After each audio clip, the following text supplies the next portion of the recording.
Я ничего не поменял. То есть заявку на замену финансового номера вы не подавали, верно? Нет. А скажите, вам знаком номер телефона с окончанием 4971? Нет. Этот номер был указан при подаче заявки на замену вашего. Вы сообщали кому-либо логин или пароль? Ну, не знаю, нет, наверное. На данный момент будет открываться заявка по факту мошеннических действий в связи с тем, что финансовый номер телефона вы не меняли. Скажите, вам смс-уведомления с нашего банка всегда корректно и вовремя поступают на номер вашего телефона? Да. Спрашиваю, в таком случае я вам только что направил тестовый смс нашего банка. Она поступит к вам в течение 1 минуты для того, чтобы могли проверить функцию смс-банкинга на вашем телефоне. Данным смс будет заказан код подтверждения вашего номера телефона в системе нашего банка. Этот код вы никому не сообщаете, это ваша личная информация. Скажите, вам это понятно? Да, никому не доверяйте этот код. Все верно, код никому не сообщаете. Угу. На данный момент вам будет предоставлена система защиты к вашему лицевому счету, чтобы в дальнейшем не повторялись мошеннические операции. Также нам необходимо будет вас идентифицировать в системе банка как нашего клиента.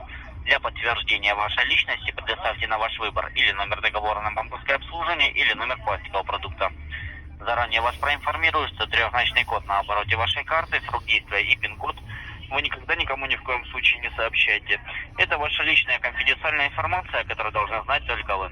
Скажите, вам это понятно? Да. Хорошо. Как вам будет более удобнее пройти процедуру идентификации по номеру договора на банковское обслуживание или же по номеру пластикового продукта? Точнее, номер карты? Да. А вы откуда звоните, интересно мне? Связались с вами с города Москвы.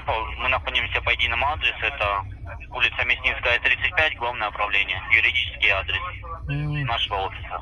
Я думаю, вы Бутырка звоните с Москвы, нет? Бутырка вам известно?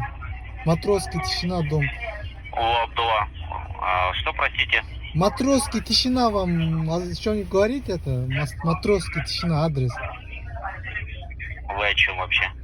Ну, вам как-то известен этот адрес, нет?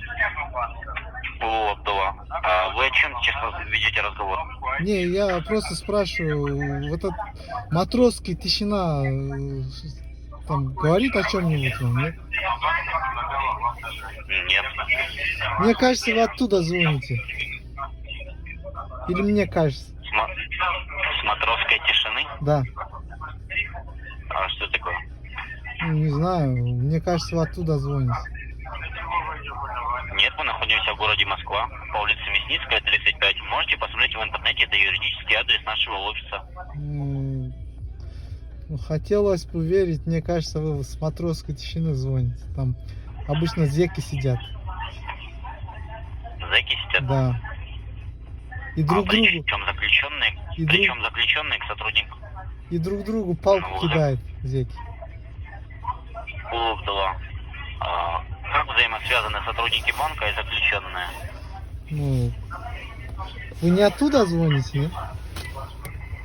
Я же вам повторился. А с откуда мы звоним? Мне кажется, вы там сидите и кидаете друг другу палочку. Абдулла, или мы сейчас ведем разговор по теме, а именно занимаемся вашей финансовой безопасностью, или я закрываю вашу заявку.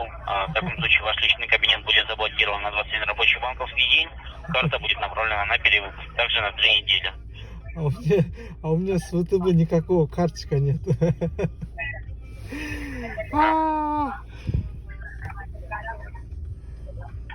Казах ты ебаный, ну. А? Казах ты ебаный. Че там, скучно сидеть, нет? Ну, долбоёб, я в тюрьме не сидел никогда. Ну, где-то сидишь, наверное, нет? Нет, дебила ты кусок, ебать, в тюрьме никогда в жизни не сидел. А Ну, ты долбоёб, ебать. Че, много людей Чего ты разводишь вообще- в день? Чего ты, блядь, вообще взял, что я где-то в тюрьме нахожусь? Кто-то Ну, дурачок, клёт, что ли, блядь? кто-то клется на это. Ну, ты и ведешься на это. Ну, я изначально знал, что это ты где-то сидишь и мне хочешь разводить. Нет, Ну, у дурак ты, тебя, блядь. ну, у тебя не ты получается. тупорылый человек. Ну ты скажи, сколько скинуть, я скину по-человечески. Чисто, сколько тебе скинуть?